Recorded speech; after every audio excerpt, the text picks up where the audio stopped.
and welcome.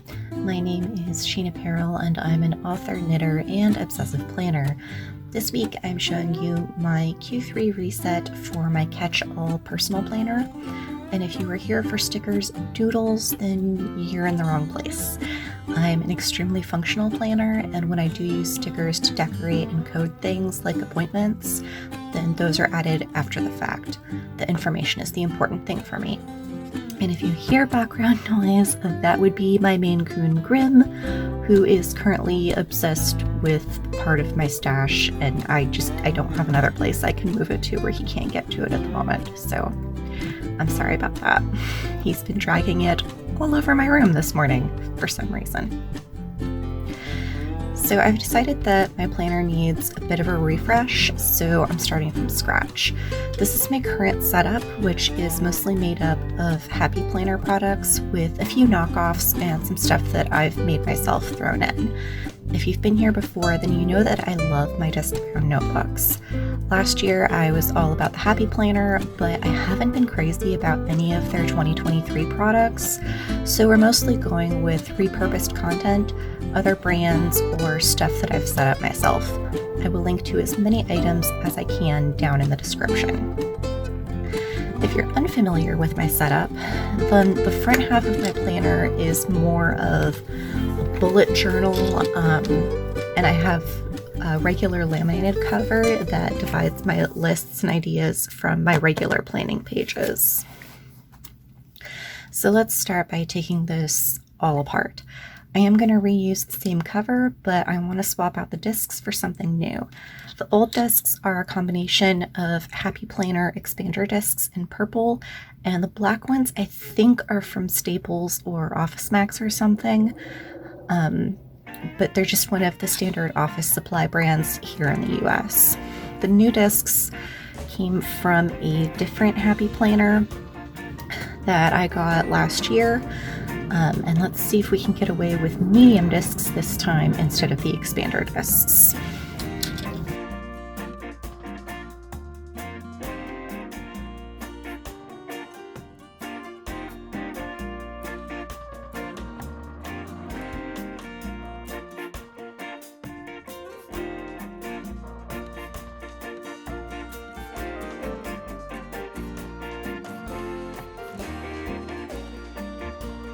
To start with, I have laid out all of my sections so I can look at my tabs, put them in a better order, and remake some of these older pages.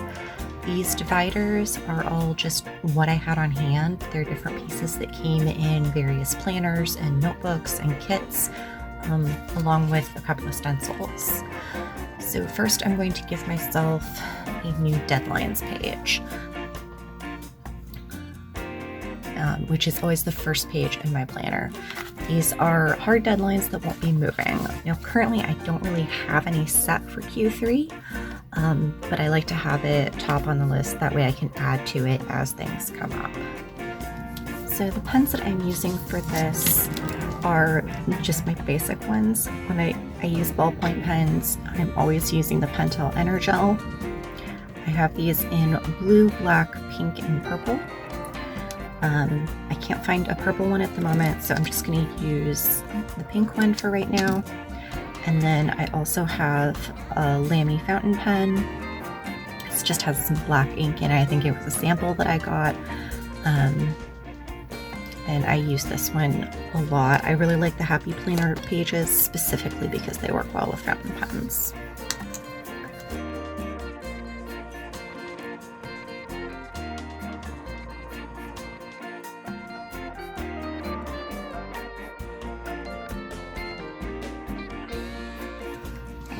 Next, I have my Kanban page. I use little page flags to write down each item I want to accomplish.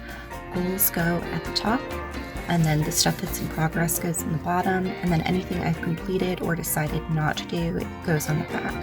I also have a page where I write down future goals for the next quarter as I think of them.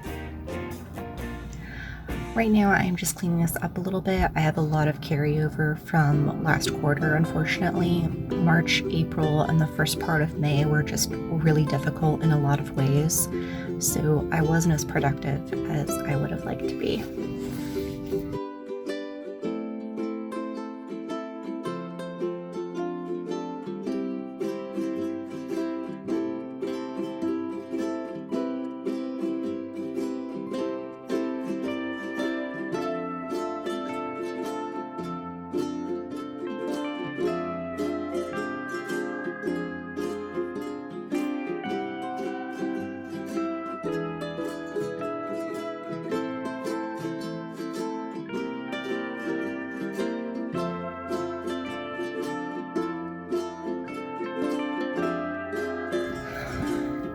first section is all writing related. It's my production schedule, blog post and filming schedule, post ideas, story ideas. It's all stuff that I can't show you. The second section is all of my stuff for my home. I've been trying to gamify my housework and see if I can find a point system or something that works with my ADHD. I'm trying to find different ways that I can reward myself. So far it's going so-so. The next pages are about a move that we are hoping to make later this year.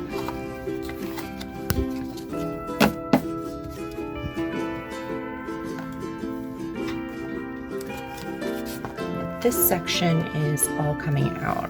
I was using this to track my health when I was really not feeling well earlier this year. I'm still going through a long diagnostic process to find out if my chronic fatigue is a symptom or a diagnosis. And I was using this to track my nutrition, sleep, medications, and anything else I could think of so that I would have something to show my doctors. I've archived most of the pages, but it doesn't seem to be particularly relevant anymore because I've had some improvements and nothing's really changed. So I'm going to take this out and set it aside in case I need it later. This was a guided goal journal from the Happy Planner, but it just didn't work for me. So I covered the headings with washi tape and wrote in my own. The last section on this side is some financial stuff and miscellaneous notes, and then it bleeds into blank filler paper in a couple of different styles. As I've mentioned before, I'm very much a functional planner, so I don't care too much if nothing matches. I'm here for the information, not for looks. Now, this divider is actually the cover from my planner last year, and while it is very cute, I think I am going to swap it out for something new just for fun. So let me get into my box and figure out what I want to swap this with. Okay, I decided to go with Stitch. Stitch is my favorite Disney character, and I got this out of a notebook that was in one of their Be Happy boxes last June that I got for myself for my birthday. So we'll stick that in there since he kind of goes a little bit better with the color scheme than the other one I was thinking about.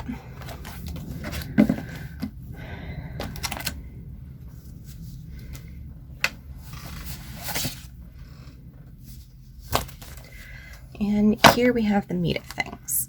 I thought I still had 6 months left in the planner I cannibalized previously, but discovered I didn't. The only planner I had left was a 21-22 planner, and it's an hourly vertical.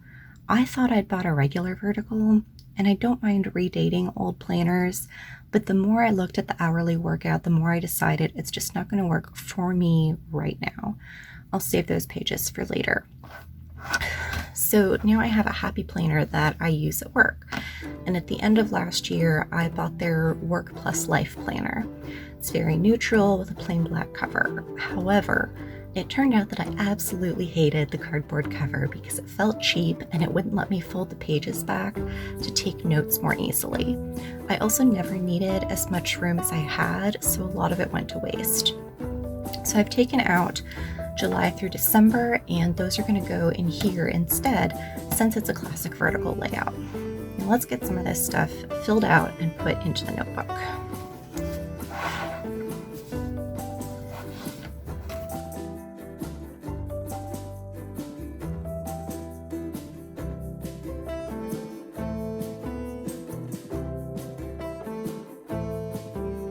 If you're wondering why I have washi tape on this stencil, it's because these boxes are only attached by a little piece of plastic right here at the top, and they tend to move around a lot when I'm trying to trace them. So I just added a little bit of narrow washi tape. I can go around, skip those areas, and then fill it in later, and it's much neater. The boxes don't get caught on anything now, and they're not getting in danger of getting like torn out or something.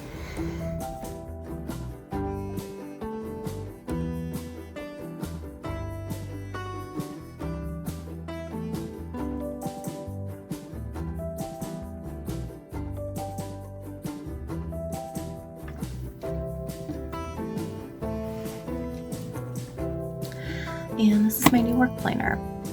I know a lot of people would call this a bullet journal, but I've been using this style of planning since middle school, and I call it an everything notebook. I'm reusing a notebook that I started to fill in for a class, so these first few pages are just notes from that. And then I have a bunch of random lists. Some of these are copied from my catch-all planner. I got this notebook at Home Goods ages and ages ago, so I don't know if it's even still available. Here is the information if you want to look for it. And the reason that I call this an everything notebook is because it doesn't just have my work notes in it. The way my job is set up, I have specific tasks that I do at specific times, but in between, I often have between 10 and 45 minutes of downtime. So the rest of what I have in here at the moment is all just notes for a big project I'm working on, which you will hopefully hear about more in July. Now, normally I have a table of contents with these notebooks, but I was just setting this up last minute in kind of an ADHD brain fever, and I totally forgot. So since I'm getting ready for July, I'm gonna go ahead and use a binder clip to section off this messy front part, and then we'll add a table of contents and colored tabs moving forward. I was gonna wait and set this up until July, but let's just go ahead and do it now so you can see what I'm talking about. Okay, so for this style of table of contents that I'm going to do, you need at least one marker, preferably 2 different colors, but you can use as many as you want. For this one, I'm going to go with brown and red because they go more with the cover colors. And then I'm just going to write everything down in my black fountain pen.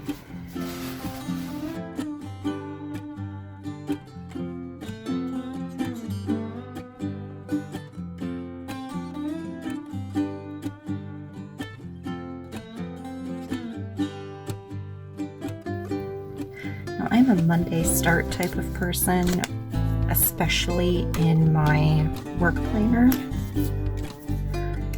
So that's why all of these dates are for Monday's start.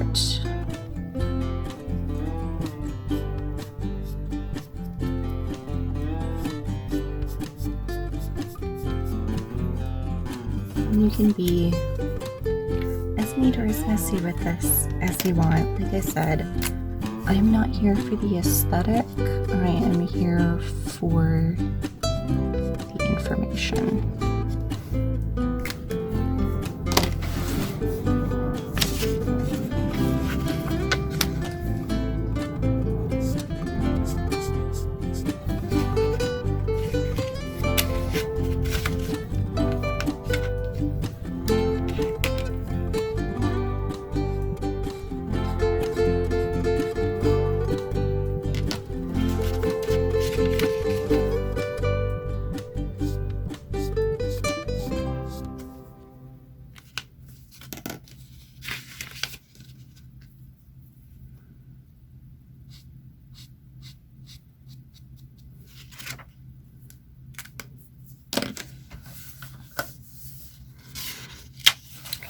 So the way this works is I've highlighted a red box on the top line. So I know that when I hit,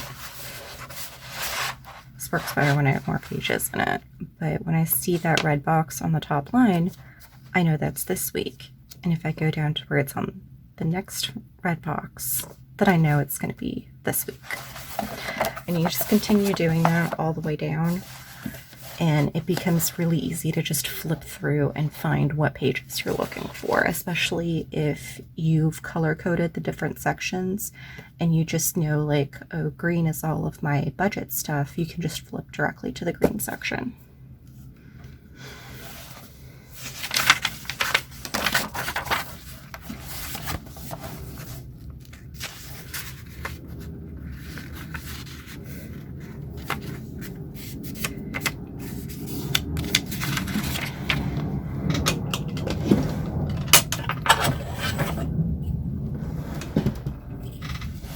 I've just marked out the halfway point on my page, and I'm going to go ahead and use my regular pen to draw the divider because I don't like using fountain pens with a ruler. Okay, so on my work planner, I don't separate Saturday and Sunday. I do on my personal planner, but I don't work on weekends. So this is mostly for notes of stuff that I need to do later or that will eventually get transferred into my catch-all planner. Now this particular week, I am not sure if this office is going to close on Monday, which is July 3rd. I know they're going to be closed on Tuesday, but I don't know if they're going to also close on Monday.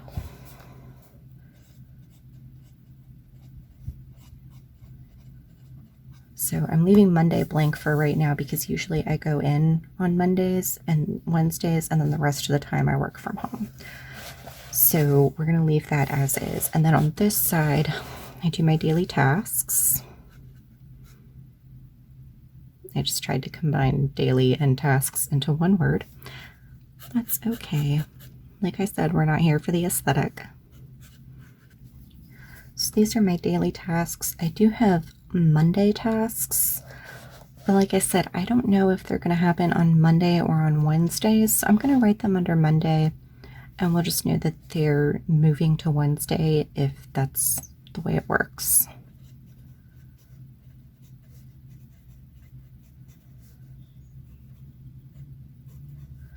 And I'm doing really poorly with my handwriting. I can't talk and write at the same time. Like I said, as long as I can read it, that's the important thing. And then on this blank page over here, if I have other to-dos that come up during the week that are not part of this daily list, then I can add them in here. I can add them down here. This just becomes scratch paper for me to make reminders to myself. And then when I go to make more notes about that project I'm talking about, I can just go back to my table of contents, put in another line here, list out what is going on that page, and then I can have it divided from my regular work notes, but it's still accessible if I want to work on it while I'm at the office. So that is what my work planner looks like. I'm just going to take one of these little paper clips. This is again from the Happy Planner, and just sectioning off this first part right here that's really messy and not particularly useful anymore. So this is what I carry at work. It's a lot lighter and smaller than the Happy Planner, which is one of the reasons why I made the switch. But we'll see. I might continue using a regular notebook for work and just keep the Happy Planner for my personal stuff. I do like the ability to swap out pages and things, but not having to hunt down paper that's the right size or worry about hole punching stuff or will it fit or something like that, that really is nice for this. So thank you for joining me. Like I said, I will link to as much as I can down below, but unfortunately a lot of the products I used are actually discontinued. They do still have a lot of very similar stuff up on the Happy Planner website. It's just that those particular patterns might be discontinued. So next time I see you, it will be for a regular knitting podcast. That will probably be up in 2 weeks, I think. And if all goes well, I will be able to announce the big project then, but I don't know for certain. So until then, stay safe, stay healthy, and I hope you have something cute and fluffy to cuddle with. Ciao!